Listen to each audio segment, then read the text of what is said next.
Eu queria que você fechasse os olhos aí no seu lugar para a gente fazer uma oração. Pai, nós te agradecemos pelo dia de hoje, Pai. Obrigado pela festa que estamos vivendo aqui. Eu oro agora para que a sua palavra, que é viva, Deus, possa falar aos nossos corações, Deus. Usa o pregador, usa a sua palavra, que caia sobre solo fértil, para que a gente possa transformar a nossa vida. Em nome de Jesus, amém. Amém. Meus irmãos, esse livro aqui, O Deus Pródigo, do Tim Keller, eu estou mostrando ele aqui, não é nenhum jabá, nenhuma propaganda, não estamos vendendo ele, mas foi através desse livro que eu tive a inspiração para compartilhar com vocês a palavra de hoje. Então, se você já leu esse livro, vá na paz do Senhor, está dispensado. Mentira, tá não. Se você já leu esse livro, eu creio que Deus vai te abençoar hoje. E se você não leu, eu aconselho que você compre, porque é um livro tremendo, impactante. Tim Keller, sem dúvida, é um dos maiores influenciadores teólogos dessa última geração. Infelizmente, alguns meses atrás ele faleceu, mas com certeza deixou muitas pregações, histórias, livros que nos abençoam e vão abençoar gerações e gerações. Então, a pregação que eu queria compartilhar hoje é inspirada nesse livro. E eu queria começar fazendo uma pergunta, você não precisa responder, mas é uma pergunta de reflexão, que é: se você morresse hoje, você seria salvo? Ou se Jesus voltasse hoje, nesse momento, aqui agora, você seria salvo? E se sim ou não, dependendo da sua pergunta, eu acrescentaria na pergunta: por quê? Por quê? Normalmente existem duas respostas para essa pergunta. Existe aquela resposta que a pessoa fala: não, com certeza eu seria salvo, com certeza, se Jesus viesse aqui ou eu morresse agora, eu seria salvo. E tem aquela outra pergunta, a pessoa que ou ela vai ficar em dúvida, ou ela vai falar: olha, eu não tenho muita certeza disso. E aí vem a segunda pergunta: por quê? A pessoa que está em dúvida em relação a isso, normalmente é muito comum a gente ouvir a pessoa respondendo assim: olha, é porque talvez eu não esteja pronto. Talvez eu ainda tenha coisas na minha vida que eu preciso parar de fazer, e talvez por isso que eu tenho essa dúvida se eu vou ser salvo ou não. Ou então a pessoa, ela diz que ainda não está bem com Deus como ela gostaria, ela não alcançou ainda o relacionamento que ela gostaria, ou ela se sente suja, ela se sente pecadora demais para que ela possa ser salva. E normalmente ela responde: olha, eu não tenho certeza. O grande lance aqui dessa resposta, que a pessoa que está em dúvida, é que é uma resposta que não faz sentido em relação ao que o Evangelho nos fala sobre salvação. Porque quando eu chego para você e falo: olha, Jesus te salvaria agora, e você chega e fala: não sei, aí eu pergunto por quê, e você me responde uma dessas coisas que eu falei, é como se você estivesse falando assim: olha, antes de eu tomar banho, eu preciso me limpar. Ou antes de eu ir no médico, eu preciso tomar algum remédio para me curar. Aí quando eu estiver melhor, eu vou no médico. É por isso que essa resposta não faz sentido.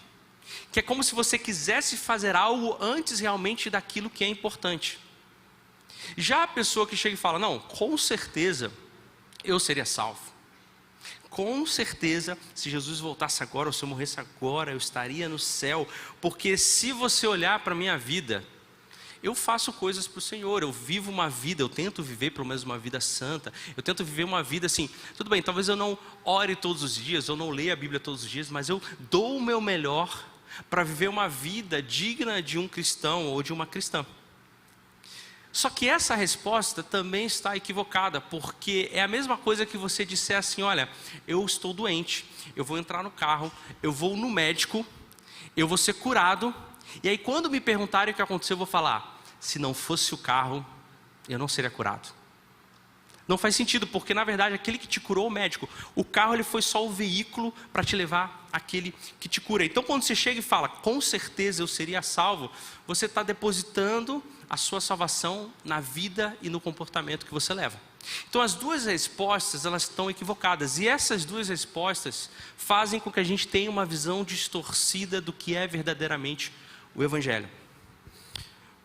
Então, quando nós olhamos para o que é o Evangelho, não é sobre seguir regras.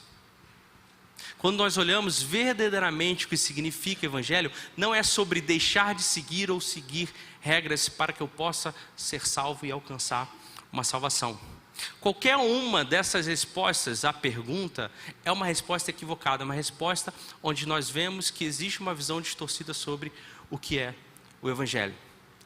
Para você que se acha digno de salvação, você fala, olha, eu sou digno de salvação, eu vivo a minha vida como eu deveria viver e é claro que eu vou ser salvo.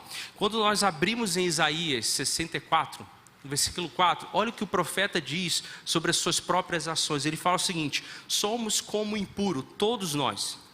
Todos os nossos atos de justiça são como trapo imundo, murchamos como folha e como o vento, as nossas iniquidades nos levam para longe. O que o profeta está falando aqui é que não importa o que você faça, o quão bom seja aquilo que você fez, seja na sua vida ou na vida dos outros, não é suficiente para ser algo que vai permitir a sua salvação. Agora o outro que fala, não, eu não sou digno, talvez eu estou em pecado, eu não seria salvo. Você está certo nisso. Você está certo, realmente você não é digno. Porque no final das contas, ninguém é digno de salvação baseado no comportamento, naquilo que nós fazemos. Porque não é sobre seguir regras. Quando nós falamos sobre santidade, eu não faço algo para ser santo. Eu faço para encontrar com aquele que é santo. E quando eu encontro com aquele que é santo, eu me torno mais santo. Quando eu falo ou faço algo para que eu seja mais espiritual, eu não consigo fazer isso. Eu faço aquilo para me encontrar com aquele que é espírito e para que eu possa viver aquilo na minha vida. Quando eu falo de pureza, não tem como eu andar puro. É impossível. Eu sou, enquanto eu viver, impuro. Mas quando eu faço as coisas, eu me encontro com aquele que é puro. E por isso eu sou purificado. Alguns meses atrás eu preguei sobre a vida é uma vida... A vida de falhas. Como que é? Um conto de falhas. Aí, ó, alguém está prestando atenção. A vida é um conto de falhas. E quando eu preguei sobre isso, eu falei um pouco sobre isso e eu usei o texto de Gálatas, onde Paulo, lá no capítulo 1, no versículo 6, ele diz o seguinte, ele está escrevendo para uma igreja e fala assim, ó, admiro-me de que vocês estejam abandonando tão rapidamente aqueles que o chamou pela graça de Cristo, para seguirem outro evangelho, que na realidade não é o evangelho. O que ocorre é que algumas pessoas os estão perturbando, querendo perverter o evangelho de Cristo. O que Paulo está fazendo aqui é ele chegar na igreja de Gálatas e falar, eu estou perplexo, eu estou impressionado, vocês estão de brincadeira que vocês estão fazendo isso. Vocês estão brincando comigo, né? Eu vim e falei que a única forma de vocês serem salvos e continuarem num caminho de alguém que é cristão é Jesus e somente Jesus. E agora vocês estão dando ouvido para outras pessoas que estão falando, ó, não é só Jesus, é Jesus e mais alguma coisa. Não é só Jesus que te salva e santifica. Você precisa ir na igreja, ir no PGM, ler a Bíblia e orar. Não é só Jesus que vai transformar a sua vida. Adiciona mais alguma coisa ou deixe de fazer algo, aí sim você é alguém salvo. Então Paulo, se ele tivesse junto com a gente aqui e nos encontrasse e a gente fosse uma dessas pessoas que responderam, sim, eu vou ser salvo porque eu faço coisas boas, ou não, eu não vou ser salvo porque eu não mereço, eu ainda sou pecador, Paulo viraria para mim e fala, vocês estão de brincadeira comigo, né? Estão brincando que vocês estão adicionando algo a Jesus, adicionando algo que Jesus já fez para decidir se você é salvo ou não. Então, isso é um grande problema, porque quando nós fazemos isso, Paulo vai dizer em Gálatas que é um evangelho amaldiçoado. É qualquer coisa que não é um evangelho distorcido do que realmente Jesus fez. A gente sempre vai achar que a obra da cruz e a ressurreição de Cristo não foi suficiente, adicionando ou alguma coisa que nós devemos fazer, ou adicionando algo que nós não devemos fazer. E existe uma história na Bíblia que fala sobre isso. Talvez uma das histórias mais conhecidas, talvez você conheça, mas nós vamos ler aqui ela, para que a gente relembre alguns pontos importantes dessa história. Ela é conhecida como parábola do filho pródigo, ou parábola do filho perdido, ou só simplesmente filho pródigo, ou filho perdido. E você encontra ela em Lucas, no versículo 11. Se você está com a Bíblia aí, você pode ler junto comigo, ou no telão que vai aparecer, mas eu quero ler sobre uma das histórias mais bem escritas que existe. Jesus está falando com alguns grupos de pessoas, e ele fala assim, lá no versículo 11. Jesus continuou, um homem tinha 2 filhos. O mais novo disse ao seu pai: pai, quero minha parte da herança. Assim ele repartiu sua propriedade entre eles. Não muito tempo depois, o filho mais novo reuniu tudo que tinha e foi para uma região distante. E lá desperdiçou os seus bens vivendo irresponsavelmente. E aqui, irresponsavelmente, é um eufemismo para várias coisas que esse irmão fez lá, e depois a gente vai falar sobre isso. Depois de ter gasto tudo, houve uma grande fome em toda aquela região e ele começou a passar necessidade. Por isso foi empregar-se com um dos cidadãos daquela região, que o mandou para o seu campo a fim de cuidar de porcos. Ele desejava encher o estômago com as vagens de alforrobeira que os porcos comiam, mas ninguém lhe dava nada. Caindo em si, ele disse: quantos empregados de meu pai têm comida de sobra e eu aqui morrendo de fome? Eu me porei a caminho e voltarei para o meu pai e lhe direi: pai, pequei contra o céu e contra ti, não sou mais digno de ser chamado teu filho, trata-me como um dos teus empregados. A seguir, levantou-se e foi para o seu pai. Estando ainda longe, seu pai o viu e, cheio de compaixão, correu para o seu filho e o abraçou e o beijou. O filho disse: pai, pequei contra o céu e contra ti, não sou mais digno de ser chamado seu filho. Mas o pai disse aos seus servos: depressa, tragam a melhor roupa e vistam nele, coloquem um anel no seu dedo e calçado nos seus pés, tragam um novilho gordo e matem-no. Vamos fazer uma festa e comemorar. Pois esse meu filho estava morto e voltou à vida, estava perdido e foi achado. E começaram a festejar. Enquanto isso, o filho mais velho, presta muita atenção aqui, estava no campo. Quando se aproximou da casa, ouviu música e dança. Então chamou um dos seus servos e perguntou: o que está acontecendo? E ele lhe respondeu: seu irmão voltou, seu pai matou o novilho gordo, porque o recebeu de volta são e salvo. O filho mais velho encheu-se de ira e não quis entrar. Então seu pai saiu e insistiu com ele. Mas ele respondeu ao seu pai: olha, todos esses anos tenho trabalhado como escravo ao teu serviço e nunca desobedeci às tuas ordens. Mas tu nunca me deste nenhum cabrito para eu festejar com os meus amigos. Mas quando volta para casa, esse seu filho que esbanjou os teus bens com as prostitutas, matas o novilho gordo para ele. Disse o pai: meu filho, você está sempre comigo e tudo que tenho é seu. Mas nós tínhamos que comemorar e alegrar-nos, porque o seu irmão estava morto e voltou à vida, estava perdido e foi achado. Essa é uma das histórias mais conhecidas na Bíblia, você já provavelmente já ouviu sobre ela. A questão aqui é que existiam dois grupos que Jesus estava conversando e ele contou essa história. Existia o grupo que era aqueles coletores de impostos, pecadores, que é representado claramente aqui na história pelo irmão mais novo. E nós tínhamos aqueles que eram mestres da lei, aqueles que eram os religiosos, que são claramente aqui representados pelo irmão mais velho. Ok? Isso é muito claro para a gente quando há essa divisão. Então nós temos aqueles que pararam de seguir a religião, que decidiram fazer as coisas através das suas próprias vontades e se entregar a elas. E nós tínhamos aqui aqueles religiosos que seguiam a lei como deveria ser.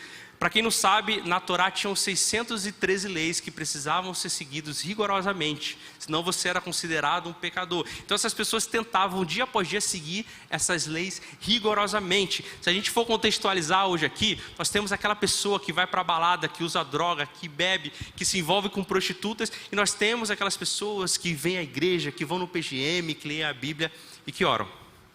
Esses são os dois grupos de pessoas que nós temos. E na história, qual que estava certo? Qual foi o irmão na história que tomou a decisão correta? O que Jesus queria comunicar é que não importa se você é o irmão mais novo, não importa se você é o irmão mais velho, nenhum dos dois estava com a postura correta de alguém que é filho. Porque nenhum dos dois entendeu o que de fato é se relacionar com o Pai. Os dois tinham uma visão distorcida, assim como nós hoje temos uma visão distorcida do que é o Evangelho, nos relacionamos de maneira errada com o Pai. Um se acha pecador demais para se relacionar com o Pai, e um se acha bom demais e precisa receber as bênçãos do Pai. E eu queria que a gente olhasse um pouquinho primeiro para o filho mais novo. E o que eu quero comunicar aqui é que provavelmente a maioria de nós está em um desses grupos.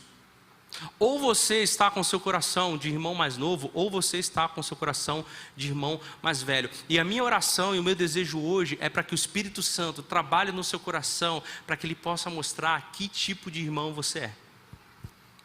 O irmão mais novo, ele chega para o pai e pede a herança para o pai, certo? Só que você e eu sabemos que normalmente quando uma herança é passada para alguém, quando o dono daquela herança morre, sim ou não? Sim, gente. Então, quando o dono daquela herança morre, aquilo é passado para outra pessoa da família, provavelmente para o filho. Então, quando o filho mais novo ele chega para o pai e pede herança, ele está dizendo para o pai dele que, na verdade, ele queria que o pai dele tivesse morto. Ele está chegando para o pai dele e fala: olha, eu queria mesmo é que o senhor tivesse morto, para eu pegar a herança. Mas como eu não posso fazer isso, me dá o que é meu de direito. Me dá o que eu mereço, porque eu quero usar da maneira que eu quero, da maneira que eu desejo. Então, o filho mais novo estava comunicando ao pai: olha, na verdade, eu mereço essa herança, e você tinha que morrer, mas como você não está morto, eu quero agora para viver aquilo que eu desejo. E o pai, normalmente, o que um pai, hoje, você que é pai, o que você faria se seu filho fizesse isso com você? Se viraria para o teu filho e fala: você está brincando comigo, né? Daria um tapão: sai daqui, você está viajando, eu nem morri ainda, já está querendo viver às minhas custas. Só que o pai, ele tem uma postura completamente diferente do que a gente imagina, e ele se humilha, e ele sofre essa rejeição, essa falta de amor do filho, e entrega a herança para o filho. E aí o que o filho faz? Como a gente leu na história, ele vai para uma região distante, gasta tudo da forma que ele deseja. Provavelmente ele gastou das maneiras mais depravadas que a gente pode imaginar. O próprio filho mais velho depois fala que ele gastou tudo com prostitutas, mas provavelmente foi com muitas outras coisas. E aí ele passa um tempo, e eu não imagino que foi pouco tempo. Se a gente imagina uma herança grande, rica, esse irmão mais novo deve ter demorado um bom tempo para gastar isso, talvez alguns anos. E aí ele termina, gastou, está sem mais nada, está numa situação terrível, e ele fala: olha, se eu voltar para a casa do meu pai, pelo menos eu vou ter o que comer, vou ter onde dormir, vou ter onde viver melhor do que eu estou agora.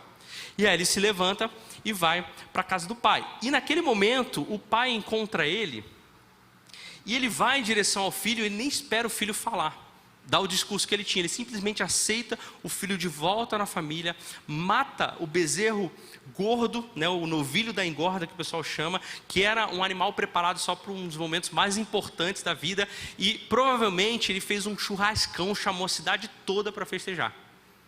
Matou o maior animal que tinha. Naquela época não tinha como botar na geladeira nem nada, então tinha que comer tudo no mesmo dia. Chamou a galera toda, eles fizeram uma festa de retorno do filho que tinha gastado tudo. Isso é interessante porque, se você é pai, e quem já foi filho, quem é filho sabe, quando você faz uma coisa errada, o que normalmente acontece com você? Eu lembro de uma vez, meu pai está aqui, ele vai rir, que eu estudava, na época era primeiro grau do ensino médio, eu devia ter uns 15 anos, eu não sei como que chama agora. Primeiro ano. Era o primeiro ano na época, eu tinha uns 15 anos, e aí eu só tinha aula no segundo tempo, por volta de umas 9, 9h30. E aí, o que aconteceu? Meu irmão saiu para a escola, minha mãe saiu para trabalhar, meu pai botou um frango no forno, ligou e falou: ó, Felipe, você vai sair daqui a pouco, daqui uns 10 minutos você desliga o forno e vai para a escola. Aí eu, fechou. Aí ele saiu de casa, aí eu olhei assim a casa vazia, aí eu pensei assim, eu falei: ué, se eu for para a escola e voltar, quando eu voltar ainda não vai ter ninguém em casa. Então se eu não for, ninguém vai saber. Ninguém vai saber. Então o que eu vou fazer? Matar a aula. Ninguém vai saber. O que eu fiz? Desliguei o forno, claro, obediente, filho, né? Desliguei o forno. Sentei no sofá, pá, televisão, desenho, a manhã toda. De repente, eu ouço o carro do meu pai chegando. Aí eu já levantei do sofá correndo, aí ele aparece dentro de casa, assim. O que aconteceu? Ele foi para o trabalho e ficou preocupado de eu ter ido para a escola e não ter desligado o forno. Aí ele falou: vou voltar para casa e conferir. Quando ele chega em casa, o que eu estou fazendo lá? Matando aula. O que um pai faria nesse momento? Eu não lembro direito o que meu pai fez. Mas o que um pai faria nesse momento? Ele viraria e falaria assim... Imagina essas histórias, todo mundo já viveu algo parecido. Mas o que um pai faria nesse momento? Ele pararia para o filho: muito bem, hein? Ó, tá de parabéns. Vamos fazer o seguinte, vamos fazer uma festa para festejar a sua desobediência. Que maravilha, vamos lá no mercado agora, comprar um monte de coisa, vamos chamar seus amigos, vamos fazer essa festa, porque foi maravilhoso como você me desobedeceu. Não faz o menor sentido, não é? Só que o que o pai da história faz é justamente isso, só que num nível muito maior. Porque aquilo que o irmão mais novo fez foi ter gasto uma parte da herança e ter gasto da pior maneira possível e ter retornado para casa. Só que em vez do pai, na sua justiça como pai, fazer aquilo que a gente imagina que um pai faria, ele simplesmente corre em direção ao filho e o recebe. O recebe de volta na família. Quando nós entendemos que essa parte da história está falando sobre a graça de Deus, nós começamos a entender de verdade o que é o Evangelho. O Evangelho é uma notícia para a sua vida, que não importa o quão terrível ela foi, não importa o quão depravado ela foi, não importa o que você gastou do seu dinheiro, do seu tempo. A notícia é que existe um pai que corre em direção a você, que quer conquistar o seu coração de volta e trazer você de volta para a família. Não importa o que você fez, não importa qual é o seu passado, não importa qual é a sua história. Essa é a primeira parte dessa história, nos falando sobre o que é graça. Quando nós ouvimos sobre o que é o Evangelho de verdade, a primeira expressão que vem na nossa cabeça é: não é possível, isso é bom demais para ser verdade. Então quer dizer que eu não só não preciso fazer aquilo que é bom, mas se eu fiz tudo que é ruim, Deus me aceita de volta? A resposta é sim. Isso é bom demais para ser verdade. E é exatamente isso, isso é bom demais para ser verdade. Isso nos tira qualquer prisão de autossalvação que a gente tenha sobre o que nós devemos fazer, porque não é sobre seguir regras, é sobre o amor do Pai sobre a nossa vida. E aí, nós vamos para a segunda parte da história. E aqui de fato é o foco da nossa história. Aqui de fato é a informação central e aquilo que Jesus queria fazer, que é o irmão mais velho. O que acontece com o irmão mais velho? Primeira coisa, ele ouve a música, ele se recusa a entrar na festa, ele fica irritado pelo que está acontecendo. E por que ele fica irritado? Vocês perceberam? Qual que é a preocupação do irmão mais velho? A preocupação do irmão mais velho é que aquilo que está sendo gasto na festa, na verdade, é a herança que ele deveria receber. Então quer dizer que estão usando a minha herança para gastar numa festa que não é para mim, de um irmão que deveria estar morto? Não é possível. Tem alguma coisa errada aí, meu pai ficou maluco, não é possível. Quem aqui já pensou?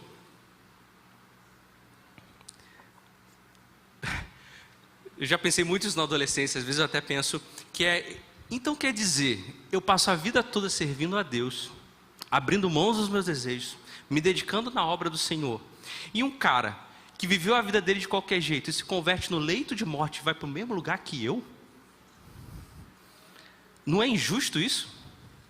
Eu estou vivendo a minha vida me dedicando, me doando, dando meu tempo, meu suor na obra de Deus, né? Vivendo as coisas de Deus, tentando viver uma vida boa, fazendo as coisas boas para minha família. E aquele cara que viveu do jeito que ele queria, no último segundo ele recebe a palavra e ele aceita Jesus, vai receber a mesma recompensa que eu? Se você pensa assim ou pensou assim, é exatamente esse o coração do irmão mais velho. Ele está olhando e fala: eu não acredito que eu estou trabalhando esse tempo todo, dedicando a minha vida, e ainda está sendo gasto uma herança que deveria ser minha, para um irmão que nem deveria estar aqui, que deveria estar morto. E não só morto, mas ele fez as piores coisas possíveis. E outra, por ele estar de volta na família, adivinha o que a herança vai acontecer? Vai ser dividida novamente para o irmão mais novo. Então, além da minha herança ter gasto na festa, eu ainda vou ter que dividir de novo a minha herança com esse cara. E outra, mataram o novilho, o animal mais importante da fazenda, que é o mais caro da fazenda, para fazer uma festa para ele. Não é possível, tem alguma coisa errada, eu estou ficando maluco, meu pai está ficando maluco. Esse é justamente o pensamento do irmão mais velho, e esse é justamente um dos nossos pensamentos quando nós temos esse coração. O final da história nós não sabemos o que aconteceu. Nós sabemos que o irmão mais novo foi resgatado, ele voltou para a festa, mas a gente não sabe o que aconteceu com o irmão mais velho. Só que quando Jesus ele estava contando essa história, ele tinha um objetivo, que era redefinir o que é estar perdido e redefinir o que é pecado. Porque quando nós olhamos para essa história, né, fica muito claro para a gente que o irmão mais novo era alguém que estava perdido, sim ou não? Era alguém que precisava ser resgatado. Mas quando nós olhamos para o irmão mais velho, fica difícil a gente tentar descobrir isso, porque ele era alguém que seguia todas as regras. Como alguém que segue tudo o que precisa ser seguido, que ora, que lê a Bíblia, pode estar perdido? Como alguém que faz tudo o que deveria ser feito, que se espera de alguém, pode estar perdido? Só que o que Jesus queria falar é que os dois estavam perdidos. Os dois precisavam ser resgatados. E os dois estavam vivendo uma vida de pecado. Isso é que era tão disruptivo naquele momento. E uma das coisas que mostra, e aí eu quero que você comece a sondar o seu coração nesse momento. Uma das coisas que reflete se o seu coração é o coração de um irmão mais velho, é quando nós ficamos com raiva, quando outras pessoas são abençoadas de alguma forma e não a gente. Sabe aquela raiva que você fala, poxa Deus, eu oro tanto ao Senhor, por que isso está acontecendo comigo? Poxa Deus, eu sou tão fiel. Por que aquela pessoa que nem conhece o Senhor está prosperando muito mais do que eu? Poxa Deus, eu tenho feito tudo direito, sabe? Eu tenho seguido o que precisa ser seguido, todas as regras. Porque aquele que nem conhece o Senhor, ímpio, pecador, ele tem sido tão bom, ele tem prosperado, ele tem avançado no emprego dele, ele tem tirado as boas notas, a família dele tem crescido, tem sido boa. E eu aqui tenho vivido uma vida para o Senhor, por que essas coisas estão acontecendo comigo? O reino de Deus, ele não é uma meritocracia. Não tem a ver com o que você faz. Não tem a ver com o que você conquista. Não tem a ver com aquilo que você faz de bom. E o pior disso é que aquelas pessoas que têm o coração do irmão mais velho, elas olham para alguém que é irmão mais novo e falam assim, eu jamais faria o que ele fez. Me envolver com prostituta, drogas, eu jamais faria isso. A minha reputação. E aí quando eu me coloco nessa posição, eu fico numa posição de superioridade em que eu consigo olhar para aqueles que fazem essas coisas, mas de alguma forma Jesus alcançou o coração delas e eu não consigo perdoar elas. Porque elas estão sendo resgatadas pelo Senhor e eu falo, Jesus, você está de brincadeira, o fulano, depois que a vida que ele teve, destruindo famílias, destruindo a própria vida, o Senhor está resgatando ele. Não, você está brincando. O fulano está tendo bons resultados na empresa, você está brincando. Logo eu, por que eu não consigo? Por que as coisas não acontecem? E aqui eu queria dar um exemplo. Por que nós falamos a verdade? É um exemplo dessa situação, de alguém que tem um coração de irmão mais velho. Por que nós falamos a verdade? A maioria de nós fala a verdade porque nós temos medo da consequência da mentira. Porque nós sabemos, depois de viver algumas coisas, ter algumas experiências, que se a gente mentir, muitas vezes é pior se alguém descobrir. Então, eu normalmente não falo a verdade porque eu sou alguém que anda na verdade. Eu falo a verdade porque eu sou alguém que tem o medo da mentira se eu falar a mentira. Essa pessoa que pensa dessa forma é alguém que tem um coração como irmão mais velho. Eu não falo a verdade porque eu sou filho da verdade, porque meus pés estão calçados com a verdade do Evangelho. Eu não falo a verdade porque não importa a consequência dela. Eu falo a verdade porque se eu falar a mentira vai ser mais desvantajoso para mim. Quando isso acontece no coração do irmão mais velho, quando surge uma oportunidade em que ele percebe que se ele mentir, ele vai ter mais vantagens e ninguém vai descobrir, adivinha o que ele vai fazer? Ele vai mentir. Então, não se trata sobre fazer o que é certo. Isso é muito interessante porque, além de eu não conseguir perdoar aqueles que estão sendo perdoados por Deus, não importa o que eles fizeram, além de eu ter o meu coração superior, eu ando sempre com um peso enorme sobre a minha vida. Porque é muito difícil fazer as coisas por obrigação. E aqui vai uma dica, se você tem se cansado daquilo que você tem feito, seja aqui na igreja, seja em qualquer outro lugar, é porque o seu objetivo provavelmente está errado naquilo que você está fazendo. Uma das coisas que a gente tem batalhado aqui na igreja é sobre levantar novos líderes para o PGM. E uma das coisas que a gente mais ouve é, eu não estou pronto, eu não me sinto digno, eu não estou preparado. Quando você fala isso, você está comunicando, olha, o Espírito Santo que está dentro de mim não é suficiente para me dar sabedoria para assumir uma liderança. Eu preciso fazer algo a mais.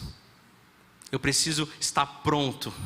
Eu preciso ser um pouco mais santo, mais digno para assumir esse papel de líder. Só que na verdade você já tem exatamente tudo que você precisa. Você apenas está com o coração do irmão mais novo, achando que você precisa fazer algo para você se tornar alguém, para você virar líder. Mas você já é filho, resgatado. O Espírito Santo está sobre você. Você já tem todo o poder que você precisa para exercer qualquer cargo que Deus colocar na sua mão. Ele já derramou isso sobre você. Não é sobre seguir regras. E a segunda coisa que Jesus queria definir era sobre o que de fato é pecado. Primeiro, a gente viu que claramente o irmão mais novo estava perdido e ele logo viu isso, ele voltou para o pai. A gente viu que o irmão mais velho também estava perdido, só que ele não se dá conta disso. E agora Jesus, ele continua contando a história e ele quer dizer o que de fato é pecado. Pecado não é só aquilo que você faz de errado, mas é o desejo que está no seu coração. Então quer dizer que você pode fazer coisas maravilhosas e ainda assim ser um pecador. E ainda assim ter a intenção errada no seu coração de pecado. Isso é muito interessante porque a gente vê claramente o irmão mais novo seguindo um caminho de autossatisfação e de desejo, e o irmão mais velho seguindo um caminho de cumprimento de regras. Só que os dois estavam seguindo caminhos diferentes, mas o coração deles era o mesmo. O objetivo deles era o mesmo, e o objetivo deles era alcançar a recompensa, a herança do Pai. Eles queriam a mesma coisa, só que cada um escolheu um caminho diferente. Ou você escolhe um caminho de satisfazer os seus desejos e abraçar a sua herança que você merece, ou você escolhe um caminho de cumprir as regras e você receber do Pai aquilo que você merece. O problema é que nenhum deles estavam focados em ter um relacionamento com o Pai, que de fato é o grande objetivo. Eles só queriam aquilo que o Pai poderia proporcionar para eles. Um queria que o pai tivesse morto para alcançar a herança, e o outro estava irado porque o pai estava gastando a herança dele com alguém que não merecia. Uma pergunta para você: ninguém obviamente quer ir para o inferno, sim ou não? Ninguém quer. Até quem não é cristão, até quem não conhece a Deus, se você falar para ele: você quer ir para o inferno? Oh, claro que não. Mas por que a gente não quer ir para o inferno? A gente não quer ir para o inferno porque a gente tem medo do sofrimento, ou a gente não quer ir para o inferno porque a gente quer estar com o Pai? Se você não quer ir para o inferno porque você tem medo do sofrimento eterno, na verdade você não ama o Pai, você ama a si mesmo, porque você está preocupado com o seu sofrimento. Agora, se eu olho e falo: eu quero ir para o céu, porque é lá que está o meu Jesus, e eu vou passar a eternidade com Ele, aí você entendeu verdadeiramente o que é o Evangelho. Aí você entendeu verdadeiramente o que é relação com o Pai, está relacionado com o Pai. Ambos errados, ambos perdidos, ambos pecadores. Isso é muito difícil, porque quando você olha para alguém que tem um coração do irmão mais velho, ele está cego, mas tão cego aquilo que ele faz, que é até difícil ele olhar para dentro dele e descobrir que ele está pecando. Porque se você chega para uma pessoa, vamos lá, vou dar um exemplo aqui, eu chego para o Gui e falo: Gui, você está em pecado. Aí ele: tá maluco, eu vivo aqui na igreja, eu abençoo a vida de várias pessoas, eu sou pastor de uma rede, eu toco aqui, eu amo a minha esposa, eu trato bem a minha família, eu faço tudo certo. Como que você diz que eu estou em pecado? Como que você ousa dizer que eu estou pecando? Então, para o irmão mais velho, não é o caso do Gui, tá? Mas para o irmão mais velho é muito difícil ele conseguir enxergar que ele está vivendo uma vida de pecado, mesmo fazendo tudo que ele deveria fazer como cristão.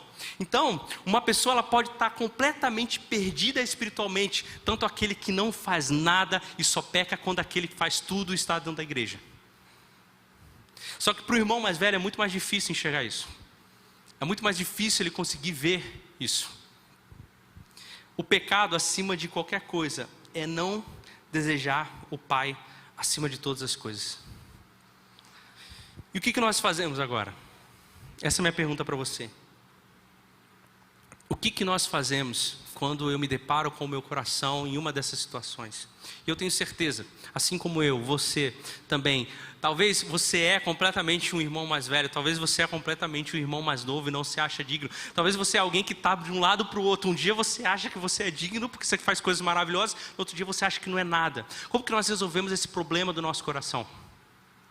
Na parábola, Jesus, ele começa a dizer sobre como isso deve ser feito. A primeira coisa que acontece quando o irmão mais novo tem noção de que ele está perdido, o que ele faz? Ele retorna para a casa do pai.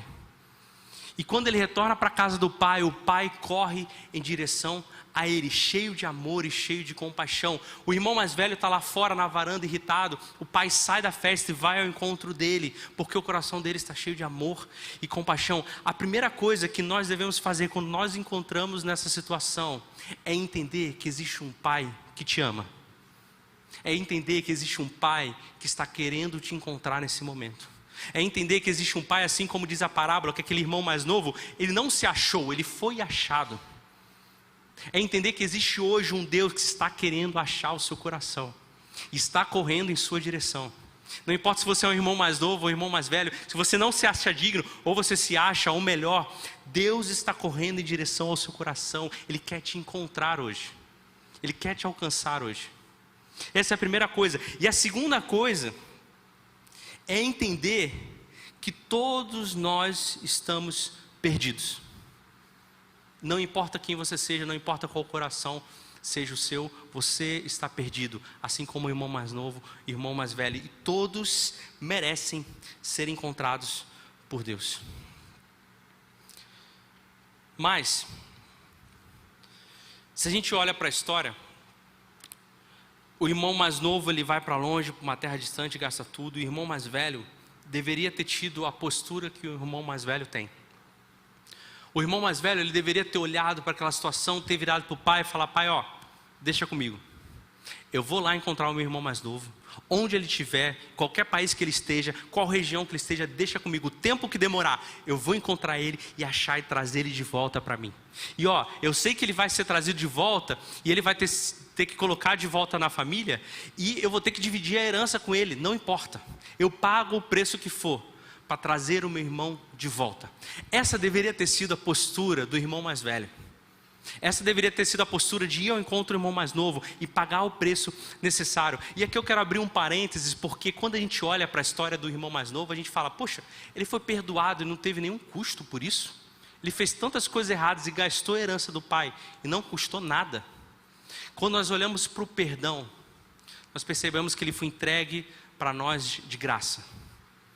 Nós que recebemos o perdão, ele foi entregue de graça, e nós não precisamos pagar nada por isso. Mas aquele que entregou o perdão, ele precisa pagar isso. O irmão mais velho, ele pagou a parte da herança dele, para que o irmão mais novo fosse de volta para a família. Então aquele que recebe o perdão não paga por nada, mas aquele que perdoa, ele paga um alto preço por isso. Quem cometeu o mal, o perdão é gratuito e merecido, mas sempre para aquele que oferece, ele paga algo. E o interessante é que a nossa história é um pouco diferente. Na nossa história, nós temos o irmão mais novo e o irmão mais velho, que somos nós. Mas na nossa história, nós temos o verdadeiro irmão mais velho, que não é o irmão mais velho da história. Na nossa história, nós temos alguém que não foi para uma terra distante para nos resgatar, mas alguém que desceu do céu até a terra para alcançar o nosso coração. Na nossa história, nós temos um irmão que não pagou uma dívida finita de dinheiro para que a gente fosse de volta para a família. Nós temos um irmão que pagou com a própria vida para que eu e você fôssemos filhos de novo do Pai. Na nossa história, nosso irmão mais velho nos alcançou. Na nossa história, nosso irmão abriu mão da glória eterna para vir até nós. Na nossa história, ele deu o sangue dele para que hoje você e eu fôssemos chamados de filhos e filhas de Deus. Essa é a nossa história. Quando nós lemos lá em Romanos 8:29, pois aqueles que de antemão conheceu também predestinou para serem conformes à imagem do seu Filho, a fim de que ele seja o primogênito entre muitos irmãos. O nosso verdadeiro irmão mais velho é Jesus Cristo, que nos salvou, nos resgatou, veio ao nosso encontro, assim como o pai daquela história, e nos trouxe de volta e pagou uma dívida imensa com a própria vida, para que a gente fosse filho novamente. Esse é o nosso irmão mais velho. Na cruz, Jesus perdeu a dignidade para que pudéssemos ter dignidade de novo. Na cruz ele foi tratado como bandido e humilhado para que nós voltássemos para a família. E na história que Jesus contou, no final tem um banquete, uma grande festa. E sabe o que é legal? Que na minha história e na sua história também haverá um grande banquete. Na nossa história Esse banquete está descrito lá em Apocalipse. Sabe quando? Quando o Cordeiro encontra a noiva dele e há uma grande festa de casamento. Onde eu e você encontramos com o Cordeiro, onde Ele nos resgatou e nos trouxe de volta para o Pai. E nós temos um grande banquete e podemos nos alegrar, porque nós fomos recebidos de volta na casa do Pai como filhos do Pai. Nós estaremos juntos num banquete onde não há sofrimento, no banquete onde não há choro, não há guerra, não há lágrima, não há dor, não há morte, não há luto. Um banquete onde nós vamos estar na casa do Pai, ceando com o Pai, com os nossos irmãos e com aquele irmão mais velho que nos resgatou. Veio do céu e alcançou nosso coração e nos levou de volta para a família. Lá em Isaías 25, 6, 9, nós lemos: neste monte o Senhor dos Exércitos preparará um farto banquete para todos os povos, um banquete de vinho envelhecido com carnes suculentas e o melhor vinho.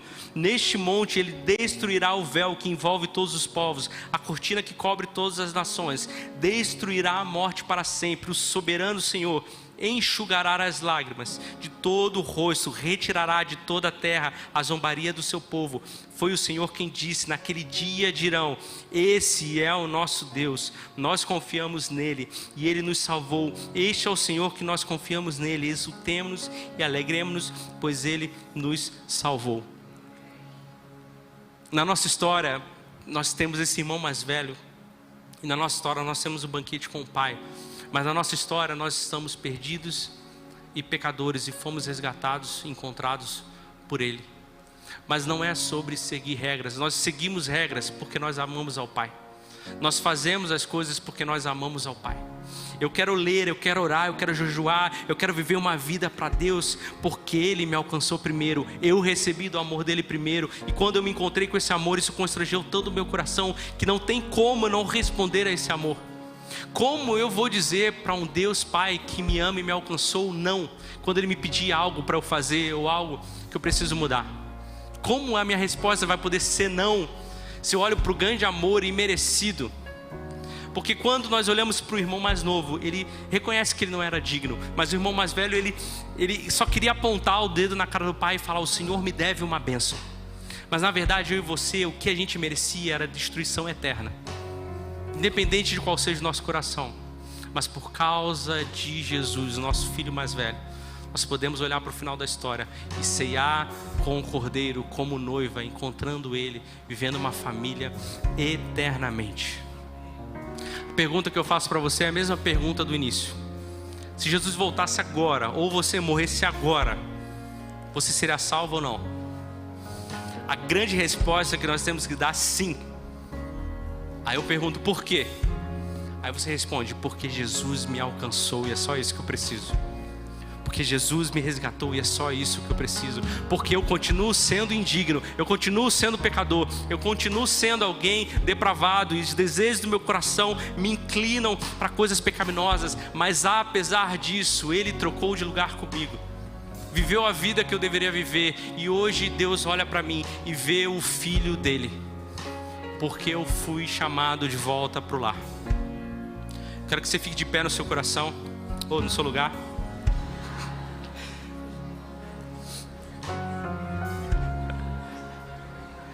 Você pode ficar de pé no seu coração também, que é uma postura do seu emocional. Mas eu quero fazer um convite para você. Eu não quero convidar você que se identificou com o irmão mais velho, porque a minha oração para a sua vida é que as escamas dos seus olhos caiam e você veja que talvez você esteja tão perdido, tão pecador do que qualquer um outro, e você às vezes se sente superior, mas eu queria que Deus derramasse perdão sobre o seu coração e você entendesse que aquilo que nós fazemos é por causa do amor do Pai. Mas eu quero fazer um convite para você que se identificou com o irmão mais novo, você que não se sente digno, você que diz que ainda não está pronto. Quantas vezes eu fui evangelizar alguém e a pessoa fala assim: eu preciso melhorar um pouquinho antes de ir para a igreja. Não, entenda, você nunca vai melhorar. Você sempre vai ser uma pessoa safada que faz coisa errada. Você não vai melhorar. Então não tem a ver com comportamento, tem a ver com o que Jesus quer fazer. Eu não posso sujar a Deus com a minha sujeira, mas Ele pode me limpar com a sua santidade. Eu não posso sujar a Deus com meus pecados, mas Ele pode me transformar através daquilo que o Filho dele já fez. Então eu quero convidar você que se sente indigno, que você não se acha suficiente, para você vir até aqui na frente e nós nos encontrarmos como irmãos mais novos e podemos orar juntos, para que Deus derrame o amor dele e você tenha um encontro verdadeiro com Ele essa noite. Pode sair do seu lugar, pode vir até aqui à frente, nós vamos orar.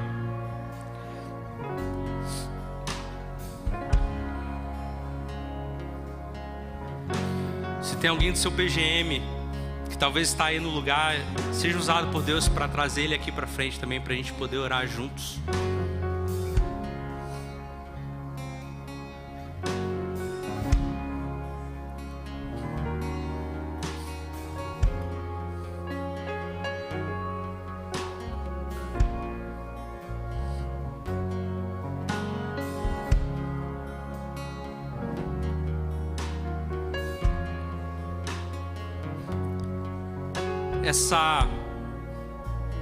Esse passo que você deu para estar aqui na frente não é um aval para que você continue pecando, ok? Não é um aval para você continuar vivendo a vida que você tinha antes, não é isso. Nós estamos aqui na frente dizendo: Deus, eu acho no meu coração esse sentimento de que eu não sou digno por causa do que eu fiz, do meu histórico de vida. Nós estamos aqui na frente para todos nós recebermos o amor do Pai, porque assim como nós lemos na história, Ele está correndo em direção ao seu coração, e tudo que Ele mais deseja é ter um relacionamento com você. Tudo que Ele mais deseja é encontrar você, estar junto com você. Eu vou orar aqui, eu queria que você que está aqui na frente prestasse atenção e orasse repetindo a oração que eu vou fazer, amém? Então repita a oração que eu vou fazer. Deus, eu me coloco diante do Senhor, eu entrego a minha vida diante do Senhor. Eu quero dizer que agora o meu coração pertence ao Senhor.